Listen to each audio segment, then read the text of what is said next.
नमस्कार दोस्तों, मैं हूं आपका वकील दोस्त एडवोकेट राहुल लखेरा। आज हम एक ऐसे संवेदनशील और गंभीर मुद्दे पर बात करने जा रहे हैं जो हमारे देश के भविष्य, हमारे युवाओं से जुड़ा है। सुप्रीम कोर्ट ने हाल ही में आईआईटी खड़गपुर और शारदा यूनिवर्सिटी में छात्रों की आत्महत्याओं पर गहरी चिंता जताई है। कोर्ट ने सीधे सीधे पूछा कि आईआईटी खड़गपुर में आखिर चल क्या रहा है, छात्र आत्महत्या क्यों कर रहे हैं। ये सवाल सिर्फ कोर्ट के नहीं, हम सबके मन में है। तो आखिर क्या है ये पूरा मामला। तो हाल ही में आईआईटी खड़गपुर और शारदा यूनिवर्सिटी ग्रेटर नोएडा में 2 छात्रों की आत्महत्या के मामले सामने आए थे। सुप्रीम कोर्ट ने 21 जुलाई को इस घटना का स्वतः संज्ञान मतलब सू मोटो कॉग्निजेंस लिया, मतलब खुद से इस मामले को उठाया और 28 जुलाई को इस पर सुनवाई की। कोर्ट ने तुरंत जांच के आदेश दिए हैं। कोर्ट ने एमिकस क्यूरी और सीनियर एडवोकेट अपर्णा भट्ट को इस मामले की जानकारी देने को कहा था और उन्होंने अपनी रिपोर्ट पेश की है। दोस्तों, यहाँ एक अहम कानूनी टर्म आया है, स्वतः संज्ञान मतलब सू मोटो कॉग्निजेंस। इसका मतलब होता है जब कोई अदालत किसी मामले को अपने आप से संज्ञान मतलब कॉग्निजेंस में लेती है बिना किसी पार्टी के आवेदन के। ये तब होता है जब अदालत को लगता है कि कोई गंभीर मुद्दा है जिसमें सार्वजनिक हित जुड़ा हुआ है और उस पर तुरंत ध्यान देने की आवश्यकता है। दूसरा टर्म यहाँ पर आया है एमिकस क्यूरी। इसका मतलब होता है कोर्ट का दोस्त। ये एक ऐसा वकील या व्यक्ति होता है जो किसी मामले में पक्षकार नहीं होता, लेकिन कोर्ट को उस मामले से जुड़े कानूनी या अन्य मुद्दों पर अपनी विशेषज्ञ राय देता है ताकि कोर्ट सही निर्णय ले सके।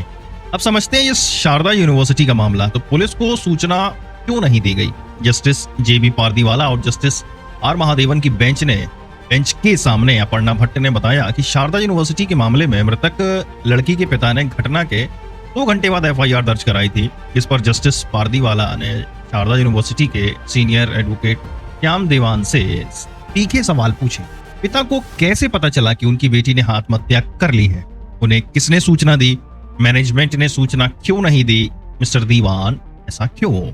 आपकी यूनिवर्सिटी में एक दुर्भाग्यपूर्ण घटना हुई, एक युवा लड़की की मौत हो गई, इसकी सूचना क्यों नहीं दी गई? आप हमारे निर्देशों का पालन क्यों नहीं कर रहे हैं? ने एक पूरा फैसला दिया है, हम बच्चों के लिए, अपनी अगली पीढ़ी के लिए ऐसा कर रहे हैं। क्या यह आपकी ड्यूटी नहीं थी कि तुरंत पुलिस और माता पिता को सूचना देते?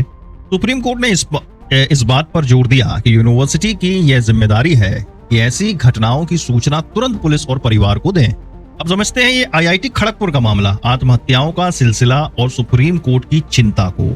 आईआईटी खड़गपुर के मामले में मैनेजमेंट ने औपचारिक शिकायत दर्ज कराई थी, जैसा कि अपर्णा भट्ट ने कोर्ट को बताया, लेकिन इस पर जस्टिस पारदीवाला ने और भी गंभीर सवाल उठाए कि आपके आईआईटी खड़गपुर में क्या गलत है? छात्र आत्महत्या क्यों कर रहे हैं? क्या आपने इस समस्या पर विचार किया है और आपने क्या कदम उठाए हैं? टास्क फोर्स काम कर रही है, लेकिन उन्हें प्रारंभिक रिपोर्ट पेश करने में अपना समय लगेगा। आईआईटी खड़गपुर की ओर से सीनियर एडवोकेट एम.आर. शमशाद ने बताया कि दुर्भाग्यपूर्ण घटनाओं के बाद यूनिवर्सिटी के एक 10 सदस्यीय समिति और एक 12 सदस्यीय काउंसलिंग सेंटर स्थापित किया गया है। उन्होंने बताया कि काउंसलिंग सेंटर छात्रों की पहचान करने के लिए अलग अलग तरीके से काम करता है, क्योंकि ज्यादातर छात्र अपनी समस्याओं को बताना नहीं चाहते। उन्होंने कहा कि उन्होंने फोन कॉल की सुविधा दी है कि कोई भी कभी भी आ सकता है। यह 12 सदस्यीय समिति बड़े मुद्दों की देखरेख करने की कोशिश कर रही है।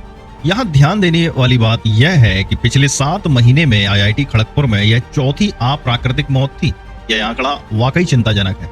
सुप्रीम कोर्ट ने इस बढ़ती हुई चिंता को देखते हुए 14 जुलाई को नेशनल टास्क फोर्स मतलब एनटीएफ को अपने काम को कुशलता से करने के लिए कुछ निर्देश दिए थे।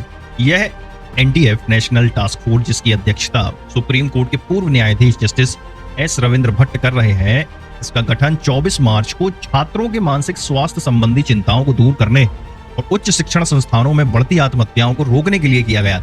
यह टास्क फोर्स उन निर्देशों के तहत बनाई गई थी जो आईआईटी दिल्ली के 2 छात्रों के माता पिता द्वारा दायर एक याचिका में पारित किए गए थे, जिन्होंने कथित तौर पर जाति आधारित भेदभाव और शैक्षणिक दबाव के कारण आत्महत्या की थी। इन निर्देशों में एक संस्था को परिसर में आत्महत्या की घटना होने पर तुरंत प्रथम सूचना रिपोर्ट फर्स्ट इंफॉर्मेशन रिपोर्ट दर्ज करने की आवश्यकता होती है।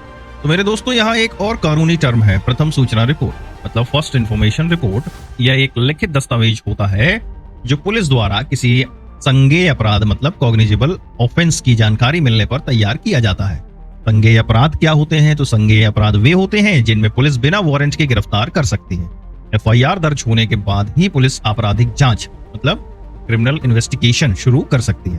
सुप्रीम कोर्ट ने यह माना है कि उच्च शिक्षण संस्थानों में आत्महत्याएं एक गंभीर चिंता का विषय है जिस पर तुरंत ध्यान देने की आवश्यकता है। कोर्ट ने न केवल एफआईआर दर्ज करने का निर्देश दिया है बल्कि देश भर के विभिन्न शिक्षण संस्थानों से छात्रों की आत्महत्याओं के अलार्मिंग पैटर्न को संबोधित करना भी आवश्यक माना है। अब आगे क्या होगा, तो कोर्ट ने निर्देश दिया है कि शारदा यूनिवर्सिटी और आईआईटी खड़गपुर दोनों ही मामलों में जांच तेजी से और सही दिशा में आगे बढ़े। कोर्ट ने अगली सुनवाई 4 हफ्ते के बाद निर्धारित की है ताकि इसमें हुए डेवलपमेंट्स और आगे के निर्देशों पर विचार किया जा सके। तो मेरे काबिल दोस्तों, यह मामला दर्शाता है कि सुप्रीम कोर्ट हमारे युवाओं के भविष्य और उनकी मानसिक सेहत को लेकर कितना गंभीर है। आशा करते हैं इन निर्देशों और जांच से स्थिति में सुधार आएगा और हमारे छात्र ऐसी गंभीर कदम उठाने पर मजबूर नहीं होंगे। आखिर कहते हैं ना, मन के हारे हार है, मन के जीते जीत। अगर हम अपने बच्चों को मानसिक रूप से मजबूत कर पाए तो वे हर चुनौती का सामना कर पाएंगे।